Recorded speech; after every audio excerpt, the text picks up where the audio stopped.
Hello everyone नमस्ते। आज पनि म केही एमसिक्यूहरू लिएर यहाँ उपस्थित भएको छु।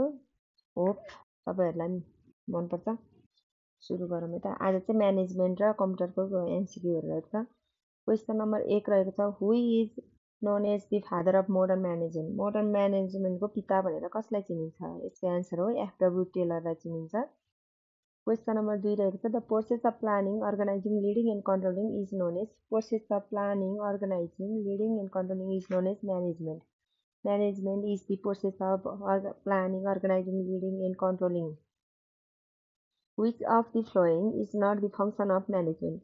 तल दिएका मध्ये कुन चाहिँ म्यानेजमेन्टको फङ्सन होइन भन्दा अर्गनाइजिङ फङ्सन हो, प्लानिङ हो, लिडिङ हो। यसमा चाहिँ यसको एन्सर रहेको छ बजेटिङ। बजेटिङ चाहिँ म्यानेजमेन्टको फङ्सन होइन, कन्ट्रोलिङ हो। SWOT SWOT एनालाइसिस इन्क्लुड्स भनेको strength, weakness, opportunities and threats. यो त सबैलाई थाहा छँदैछ। The management of principal of unity of command means own employee should receive order from own superior. एउटा इम्प्लोइले चाहिँ एकजना सुपेरियरसँग अरू बोसले मात्र अर्डर रिसिभ गर्ने भनेको युनिटी अफ कमान्ड हो। Which type of plan provides broad guidelines for decision making. यसको एन्सर रहेको छ policy. Maslow hierarchy of needs includes how many levels. Maslow hierarchy of निड्समा चाहिँ 5वटा लेभल छन्, 5 levels. Which leadership style gives maximum freedom to subordinates. Maximum freedom भनेको यसमा चाहिँ लेजिस्लेटिभ लिडरसिप चाहिँ म्याक्सिमम फ्रिडम सबअर्डिनेट्सलाई दिन्छ। Controlling involve taking corrective action. Controlling चाहिँ taking corrective action involve. Which management approach focuses on mathematical models and statics. कुन चाहिँ management एप्रोचले mathematical models र स्ट्याटिक्सलाई फोकस गर्छ भन्दा यो चाहिँ क्वान्टिटेटिभ एप्रोचले फोकस गर्छ। Delegation of authority refers to assigning work with accountability. यसको answer assigning work with accountability. Decision making is the process of choosing best alternatives or choosing between the alternatives चाहिँ decision making हो। The brain of the computer is, कम्प्युटरको brain भनेर हामीले सिपियुलाई चिन्छौँ।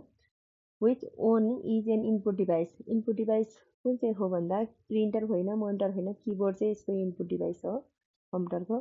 Which software is use for calculation. क्यालकुलेसनको लागि कुन चाहिँ सफ्टवेयर युज गर्छौँ भन्दा एमएस एक्सेल गर्छौँ। Which of the following is not an operating system. तल दिएकोमा चाहिँ कुन चाहिँ अपरेटिङ सिस्टम होइन भन्दा विन्डोज अपरेटिङ हो, लिनक्स, एन्ड्रोइड, ओराकल चाहिँ अपरेटिङ सिस्टम होइन। Which shortcut key is use to copy.